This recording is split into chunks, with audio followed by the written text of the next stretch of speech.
So in today's lecture, I am going to discuss regarding microbial metabolism. In last class, as I have already discussed regarding microbial growth, so can you tell me what you have studied during your microbial growth class? So in microbial growth, as I have already told you, that it grows in exponential way. ठीक है? It follow exponential progression, means one cell divide into two cell and then two cell divide into four cells. So it follow exponential progression. So its curve will be like this. Okay. So first phase क्या कहलाता है? Lag phase, then log phase, then stationary phase, and then decline phase. Okay. This is lag phase, log phase, stationary phase, and then decline phase. Decline phase is also known as death phase. ठीक है.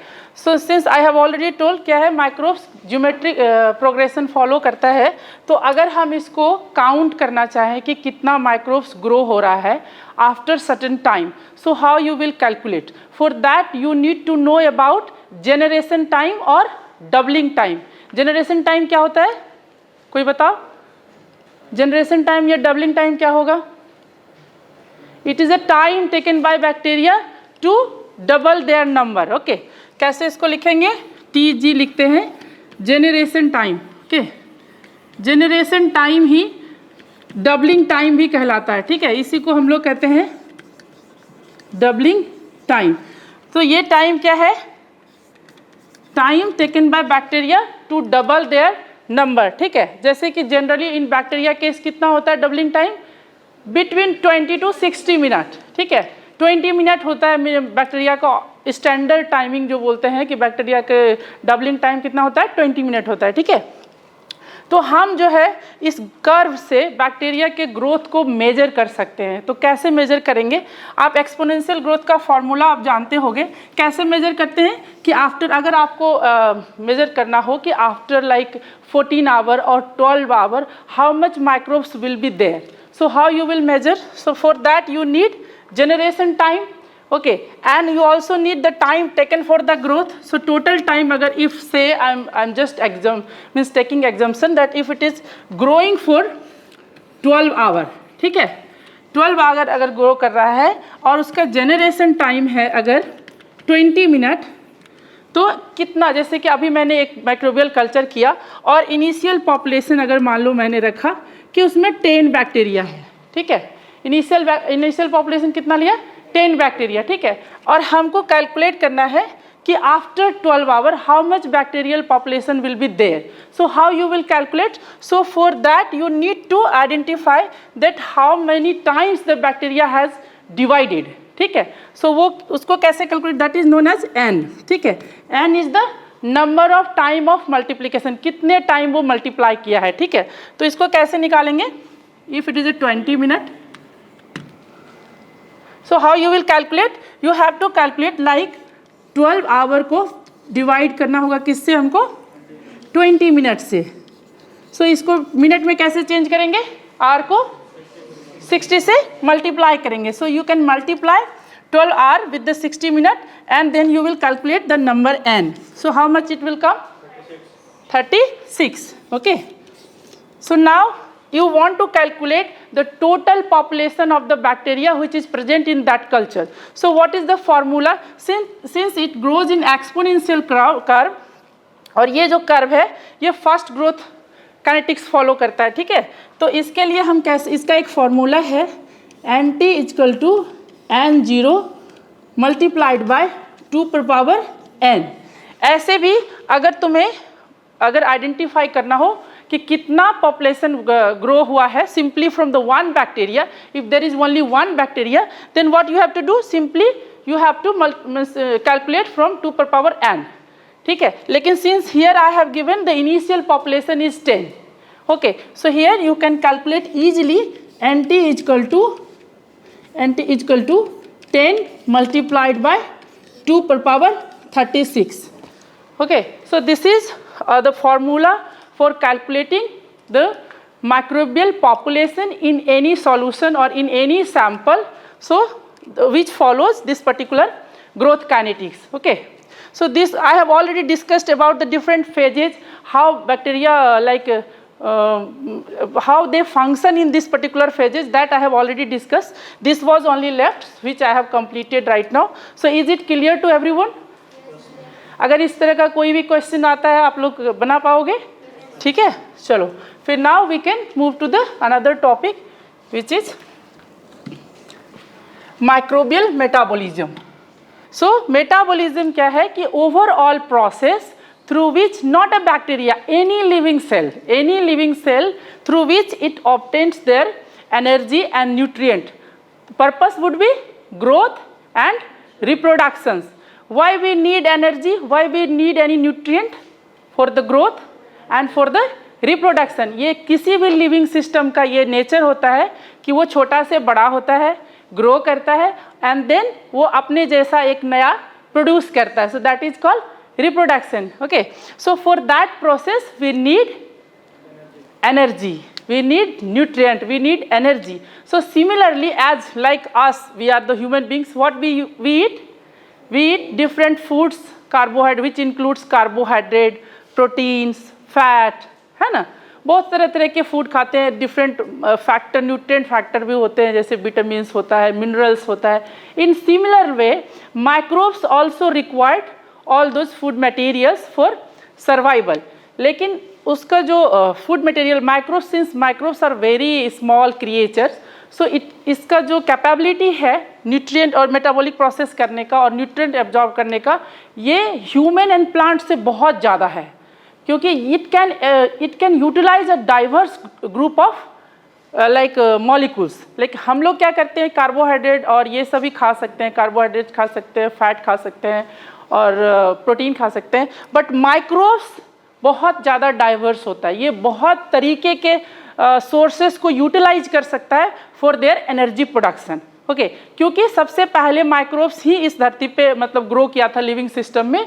सो microbes has high capability of utilizing an number of the sources for their growth and metabolism. ठीक है, okay. So what is metabolism? Sum of all the chemical transformation taking place in living cell or organism. किसी भी organism में अगर कोई process होता है, it means their cell is also performing the same process. Okay, it occurs in series of enzymatic reaction that constitute metabolic pathway. ठीक है, metabolism तो समझ में आ गया, लेकिन एक स्पेसिफिक मेटाबॉलिक पाथवे होता है. एक मेटाबॉलिक पाथवे मीन्स अगर आपका ग्लूकोज मॉलिक्यूल्स है, ग्लूकोज मॉलिक्यूल से ये पूरा जितना उसमें एनर्जी है, जितना उसमें एटीपी रिलीज किया जा सकता है, इफ़ उसका कंप्लीट कैटाबॉलिज्म करते हैं, मतलब अगर कंप्लीट डाइजेशन करते हैं और उस कंप्लीट डाइजेशन में जितने सारे एंजाइम इन्वॉल्व होते हैं, that makes a metabolic pathway, because it is a step wise and series event. एक स्टेप होके नहीं, एक के बाद दूसरा स्टेप होता है, दूसरा के बाद तीसरा, तीसरा के बाद चौथा, और हर स्टेप में डिफरेंट टाइप ऑफ एंजाइम का इन्वॉल्वमेंट होता है और वो एक हर स्टेप में कुछ न कुछ एनर्जी वो रिलीज करता है, और in some step it also utilizes some energy. ठीक है, तो इसको दो टाइप के होते हैं, catabolism and anabolism. Catabolism can also be called as a degradative pathway, क्योंकि इसमें जो लार्जर मॉलिक्यूल्स होते हैं उसको डिग्रेड करके स्मॉलर मॉलिक्यूल्स में चेंज करते हैं. Like for an example glycolysis, crave cycles, ये सब क्या है, एग्जांपल ऑफ कैटाबॉलिक पाथवे है. ठीक है, एनाबॉलिक पाथवे में क्या होता है, इसको और अनदर नेम है सिंथेटिक पाथवे. ठीक है, फॉर एन एग्जाम्पल जैसे हमारे बॉडी में हमेशा प्रोटीन का सिंथेसिस होते रहता है, तो ये सब जो स्टोर्ड फॉर्म है जो वो है वो क्या है, सिंथेटिक मटेरियल, मतलब सिंथेसाइज हो रहा है, तो that is getting synthesized from the smaller molecules. So that pathway is called anabolic pathway. Okay, so in figure also you can like understand that how this function is. So in any living system both the process is going on. It is not कि एक ही process हो रहा है. हमारे body में catabolism भी हो रहा है, anabolism भी हो रहा है. Similarly in bacteria also both process is continuously going on. Moving to the next slide, components of metabolism. So metabolism में कौन कौन से component इसमें मेनली इन्वॉल्व होते हैं. तो सबसे पहले तो क्या होगा, एनर्जी सोर्स. एनर्जी सोर्स चाहिए हमारे लिए. एनर्जी सोर्स क्या है, जैसे we have already discussed, like carbohydrate is our energy source, और कार्बोहाइड्रेट किस चीज़ का बना होता है? ग्लूकोज मॉलिक्यूल्स का, ठीक है ना। तो compound that oxidizes to release energy are also called electron donor since it is a biochemical pathway. So biochemical pathway में क्या होगा? कुछ केमिकल ट्रांसफॉर्मेशन होगा, ठीक है, केमिकल ट्रांसफॉर्मेशन होता है। तो उस केमिकल ट्रांसफॉर्मेशन में एंजाइम का इन्वॉल्वमेंट होता है, उसमें कुछ सबस्ट्रेट होते हैं और उस सबस्ट्रेट का वन फॉर्म से अनदर फॉर्म में ट्रांसफॉर्मेशन होता है। So during that biochemical process there will be release of electron और there will be oxidisation of the molecules. Okay, so similarly there will be need of enzymes. Enzymes क्या कहलाता है? So it can be called as a biological catalyst. Catalyst का क्या function होता है? Catalyst कोई भी केमिकल रिएक्शन को, रेट ऑफ रिएक्शन को फास्ट करता है। How? Bye lowering down the activation energy. So similarly in biological system also this kind of reaction is happening, only the name is different. There we generally say catalyst or here in biological system we name it as enzymes, ठीक है। So because we have those enzymes, that's why we are able to metabolize those sugar. Some microbes can utilize like sulfate को भी use कर सकता है, some वो inorganic substrate को भी यूज कर सकता है for the energy production. Why? Because those microorganisms are having those enzymes for needed for the conversion of the energy source, ठीक है। तो जिसमें भी एंजाइम वो प्रेजेंट होगा उसमें ये प्रॉपर्टी होगा कि वो एक स्पेसिफिक एनर्जी सोर्स को यूटिलाइज कर सकता है, ठीक है। जैसे कि हमारे में एंजाइम है, ग्लाइकोलाइसिस के सारे एंजाइम है तो हम ग्लाइकोलाइसिस कर सकते हैं, क्रेब साइकिल कर सकता है हमारा सेल। बट जो उसमें ये अगर कोई अदर, जैसे कि कोई बैक्टीरिया क्या कर सकता है? फर्मेंटेशन कर सकता है। बैक्टीरिया, ह्यूमन फर्मेंटेशन करता है क्या? ह्यूमन के शरीर में नहीं होता है फर्मेंटेशन, बैक्टीरिया फर्मेंटेशन कर सकता है। क्यों? क्योंकि बैक्टीरिया में फर्मेंटेशन के लिए जो एंजाइम की जरूरत है वो प्रोड्यूस होता है, ठीक है। So it depends on the enzyme. The another requirement is ATP. ATP is the it is also known as energy currency. So that is the main ultimate source from where we get energy, ठीक है। Electron carrier, सो ये एक biochemical pathway है, एक chemical pathways है। सो यहाँ पे बहुत सारे इलेक्ट्रॉन कैरियर्स का इन्वॉल्वमेंट होता है, ठीक है, जैसे कि NAD, NADPH, ठीक है, FADS। सो ये सारे क्या है? ऑक्सीडाइज्ड फॉर्म है। इसके बाद अगर ये रेड्यूस्ड होगा तो इस तरह का बन जाता है, ठीक है। इसके अलावा इसमें जो इंटरमीडिएट प्रोडक्ट फॉर्म होता है उसको क्या करते हैं? प्रिकर्सर मॉलिक्यूल्स कहते हैं। लाइक ग्लूकोज कन्वर्ट कर हो गया ग्लूकोज 6 फॉस्फेट, तो ये क्या है? एक इंटरमीडिएट फॉर्म है ऑफ ग्लूकोज है, तो इसको हम कहेंगे precursor molecules. This is precursor molecules for the next step of the metabolic pathway, ठीक है। तो ये these are the important requirement for the microbial metabolism. ये फिगर में आप देख सकते हो कि ये एक माइक्रोब्स का स्ट्रक्चर है। कौन सा माइक्रोब्स है? क्या है? बैक्टीरिया है। बैक्टीरिया का स्ट्रक्चर पता है ना पूरी तरीके से? इसको तो हमने डिस्कस भी किया है, इसके सारे कंपोनेंट्स को डिस्कस किया है। बैक्टीरिया कौन सा ऑर्गेनिज्म है? प्रोकैरियोटिक या यूकैरियोटिक? प्रोकैरियोटिक है। इसमें ऑर्गेनेल्स होंगे? कोई ऑर्गेनेल्स नहीं होता है, except ribosome there is no organelles. So इसके सारे मेटाबॉलिक प्रोसेस कहाँ पे होंगे? साइटोप्लाज्म में होंगे। सो बैक्टीरिया के सारे मेटाबॉलिक प्रोसेस साइटोप्लाज्म में होते हैं, और नहीं तो कहीं कहीं पे कुछ एनर्जी प्रोडक्शन वाले प्रोसेस में ये प्लाज्मा मेम्ब्रेन का भी इन्वॉल्वमेंट होता है, ठीक है।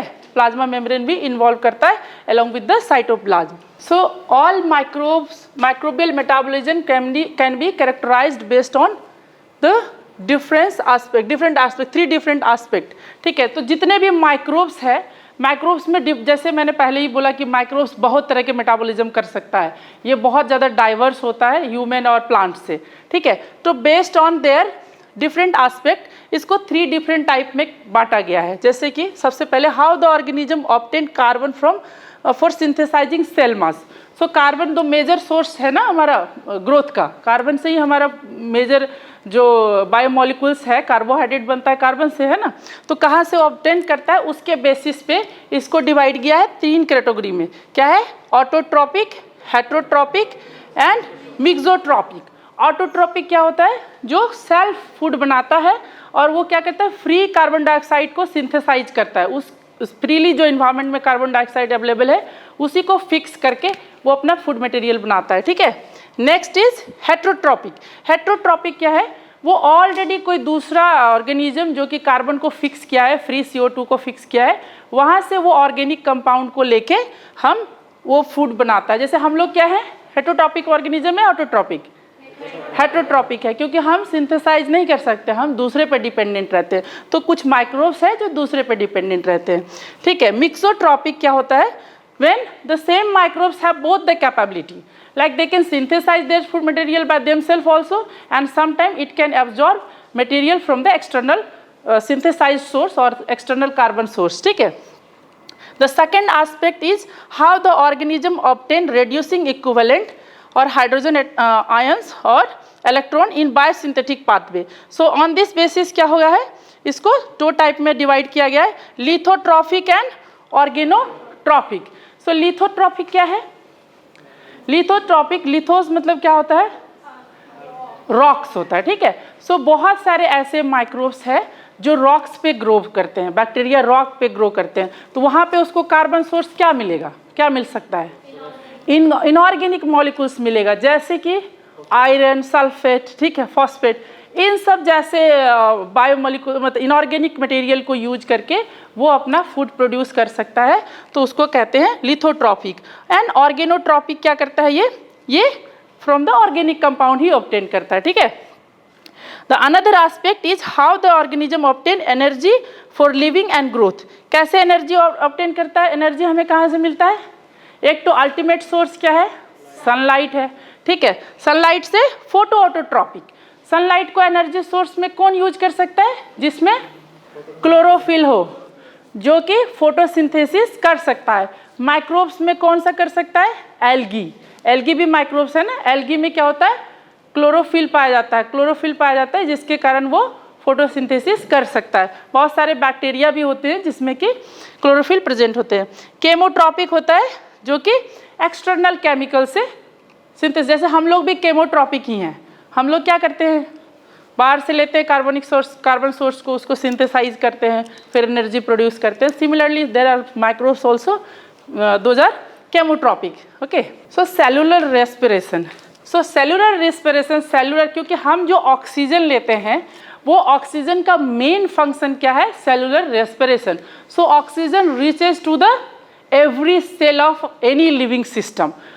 जो लिविंग, जो एरोबिक माइक्रोब्स हैं या एरोबिक पर्सन है जिसको कि ऑक्सीजन की रिक्वायरमेंट होती है फॉर द मेटाबॉलिक प्रोसेस, उसके एवरी सेल में ऑक्सीजन पहुंचता है, इसीलिए इसको कहते हैं सेलुलर रेस्पिरेशन, क्योंकि ये ईच एंड एवरी सेल पे पहुंचता है, ठीक है।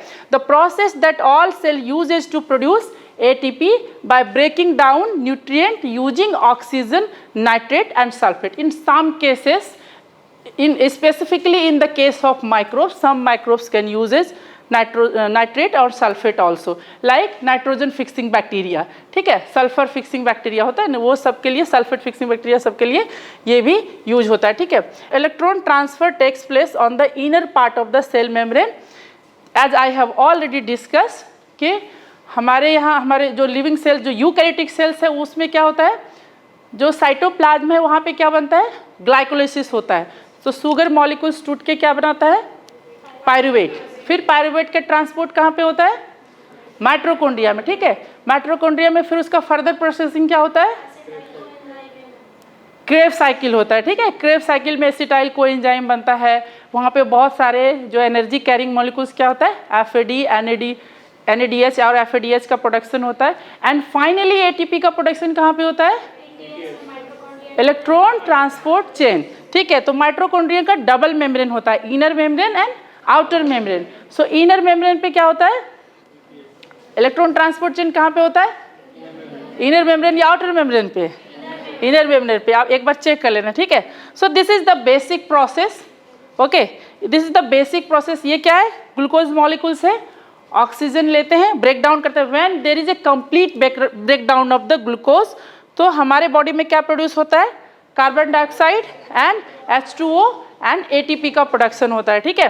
सो यहीं पे एक्चुअली माइक्रोब्स में डिफरेंस क्रिएट होता है। ये जो CO2 के जगह पे बहुत सारे माइक्रोब्स अलग अलग प्रोडक्ट प्रोड्यूस करते हैं, ठीक है। हमारे में जो इलेक्ट्रॉन ट्रांसपोर्ट कंप्लीट प्रोसेस के समय जो लास्ट में इलेक्ट्रॉन बचता है उस इलेक्ट्रॉन को कौन एक्सेप्ट करता है? टर्मिनल एक्सेप्टर कौन है? ऑक्सीजन है, yes. So in are case the terminal acceptor of electron is oxygen, but in case of bacteria when there is no oxygen, तब वहाँ पे क्या होगा? डिफरेंट ऑर्गेनिक मॉलिक्यूल्स ही उसका टर्मिनल इलेक्ट्रॉन को एक्सेप्ट करता है. इसके कारण वो क्या कर सकता है? डिफरेंट ऑर्गेनिक कंपाउंड का भी सिंथेसिस करता है. ठीक है. Now moving to next slide. ठीक है, तो आपको मेटाबॉलिज्म पता चल गया. ये तो आप कितने टाइप का हो सकता है मेटाबॉलिज्म? ये तो सिंपल है. I guess everybody is having this idea. Like glucose can be what is the fate of glucose? If your body get glucose, so what would be the fate of those glucose? It can be stored, isn't it? Similar function happen in microbes also. It can be stored. So कैसे store हो सकता है? Glycogen बन सकता है, starch बन सकता है, sucrose बन सकता है. And when it will break down, like this is a anabolic pathway, isn't it? This is an anabolic pathway, and when it follow the catabolic pathway, what will be the process? It can go oxidation and to synthesize pyruvate, and it can go in oxidation to synthesize ribose 5 phosphate. ये कब जाएगा? जब pentose phosphate pathway में जाएगा. ठीक है, जब pentose pathway जो है, pentose phosphate pathway, pentose means 5 carbon compound. So 5 carbon compound वाला पाथवे में जाएगा, तो ये एक अलग पाथवे है. ठीक है, और ये जो पायरुविक एसिड बनने वाला पाथवे है, glycolysis, that is a different pathway. ठीक है. So now moving to next, which is glycolysis. I guess everybody is having little bit of knowledge about glycolysis. So glycolysis में क्या होता है? ग्लूकोज मॉलिक्यूल्स टूटता है 2 पायरुवेट में. ग्लूकोज में कितने कार्बन होते हैं? 6 कार्बन. पायरुवेट में 3 कार्बन. ठीक है. सो ये अब पायरुवेट में क्या हो सकता है कि यहाँ पे माइक्रोब्स डिफरेंट टाइप से यूज कर सकता है इस पायरुवेट को, because microbe have different enzymes. ठीक है, फॉर डिफरेंट सबस्ट्रेटेड. ठीक है, जैसे पायरुवेट को क्या कर सकता है? ये लैक्टेट भी प्रोड्यूस कर सकता है. पायरुवेट से सिंपल जो ग्लाइकोलाइसिस पाथवे है वो भी वो फॉलो कर सकता है, जिसमें कि पायरुवेट से एसिटाइल कोएंजाइम ये बनेगा, फिर फाइनली कंप्लीट डाइजेशन हो जाएगा, कंप्लीट ब्रेकडाउन ऑफ ग्लूकोज हो जाएगा. तो इसमें क्या होगा? TCA साइकिल फॉलो करेगा, फिर इलेक्ट्रॉन ट्रांसपोर्ट होगा. माइक्रोब्स में कहाँ पे होगा इलेक्ट्रॉन ट्रांसपोर्टेशन? साइटोक्रोम में नहीं, माइक्रोब्स में प्लाज्मा मेम्ब्रेन पे. इलेक्ट्रॉन ट्रांसपोर्ट चेन कहाँ पे होगा? प्लाज्मा मेम्ब्रेन पे होगा. ठीक है. TCA साइकिल एंड इसका ग्लाइकोलाइसिस बोथ साइटोप्लाज्म में ही होता है. ठीक है, सिर्फ इलेक्ट्रॉन ट्रांसपोर्ट चेन इसका इनर प्लाज्मा मेम्ब्रेन में होता है. ठीक है. Apart from this normal pathway, it can follow anaerobic pathway when there is no oxygen, and when there is absence of oxygen it can synthesize ethanol. So ethanol production के लिए एक specific इसके पास enzyme होना चाहिए, तभी ये ethanol produce करेगा. Ethanol produce का अगर करेगा तो इसमें 2 इथेनॉल बनाएगा एंड 2 CO2 बनाएगा. सिमिलरली अगर ये the second pathway could be like lactate production, जिसमें कि लैक्टिक एसिड का सिंथेसिस हो सकता है. ठीक है. अभी आप ये देख लो कि इसमें ATP का प्रोडक्शन कितना होता है. आई होप कि you people already is having this idea कि कितना ग्लाइकोलाइसिस में ओवरऑल ATP का प्रोडक्शन होता है. कितना होता है फाइनल? नेट ATP 34 ATP बनता है. ठीक है. ग्लाइकोलाइसिस में 2 ATP एंड 2 NADH. फिर इसमें पायरुवेट से टूटता है तो अगेन 2 NADH प्रोड्यूस होता है. ठीक है. क्रेब्स साइकिल में कितना प्रोड्यूस होता है? 6 NADH, 2 FADH एंड 2 ATP. ठीक है. सो टोटल अगर ग्लाइकोलाइसिस का कंप्लीट ब्रेकडाउन हो रहा है तो अप्रॉक्स हमें कितना मिलता है? नेट 34 ATP मॉलिक्यूल्स हमें मिलता है. ठीक है. So that was the process which microbes generally follow for energy production from the glucose. ठीक है. ग्लूकोज या तो कार्बोहाइड्रेट सोर्स से, लेकिन कार्बोहाइड्रेट सोर्स के अलावा और भी तो एनर्जी के सोर्स हैं, है ना. जैसे हम लोग को फैट से भी एनर्जी मिल सकता है, हमें लिपिड से भी एनर्जी मिल सकता है. तो सारे का क्या होता है कि अल्टीमेट प्रोडक्शन किस फॉर्म में होता है? Acetyl coenzyme A. सो ये चाहे प्रोटीन को यूज करें, जैसे हम लोग हमारे शरीर में जब हम स्टार्व कंडीशन में होते हैं, अगर फास्टिंग करते हैं, अगर हमारे शरीर में ग्लूकोज ना हो तो वैसे कंडीशन में क्या करता है हमारा सेल? प्रोटीन को यूज करता है, वो फैट को यूज करता है. फैट, या तो प्लांट के केस में लिपिड को यूज कर सकता है ना। तो वो भी इस यहाँ से क्या होगा, ब्रेक डाउन होकर पहले ये एसिटाइल कोएंजाइम ए बनाएगा, एसिटाइल कोएंजाइम ए बना के फिर ये TCA साइकिल में जाएगा, और फिर again the similar pathway it will follow for the production of ATP.